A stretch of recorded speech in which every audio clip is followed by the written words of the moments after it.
جرافات تواصل أعمالها من دون توقف لشق أكبر نفق بحري في الشرق الأوسط تنشئه الموانئ العراقية بطول 2500 متر.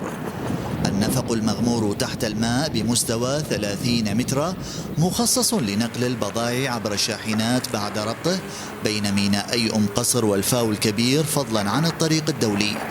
كاميرا يو تي في رصدت آخر التطورات في حوض النفق الذي يمثل المرحلة الأولى من المشروع والمقرر إنجازها في نهاية العام الجاري. طريقة النفق تختلف عن التقليدي، هي عبارة عن كتل كونكريتية يتم تعويمها ونقلها وربطها الواحدة مع الأخرى حتى يشكل النفق، وتنزل بأعماق تصل إلى 30 متر تحت مستوى سطح الماء.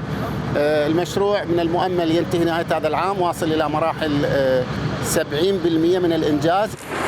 ولأنه يمثل الحلقة التي تربط تجارة شرق العالم بغربه عبر القناة الجافة العراقية بوصفها الطريق الأقصر بين آسيا وأوروبا، صار يطلق على النفق المغمور تحت الماء بنفق الحرير نسبة إلى طريق الحرير، وهو بمثابة شبكة ممرات برية وبحرية لشحن البضائع بين الصين وأوروبا مرورا بالشرق الأوسط.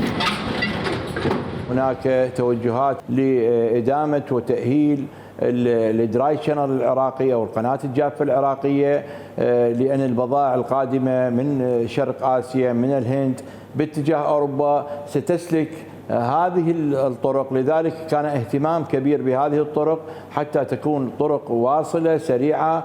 نفق الحرير المغمور تحت الماء تنفذه شركة دايو الكورية وتشرف عليه شركة تكنيتال الهندسية الإيطالية، ووفقا لما هو مخطط له ينجز على مرحلتين خلال 4 سنوات من تاريخ انطلاق العمل به عام 2019.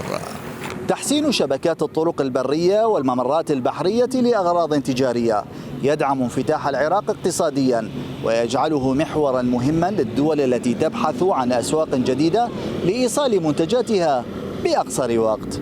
سعد قصي، يو تي في، مدينة البصرة.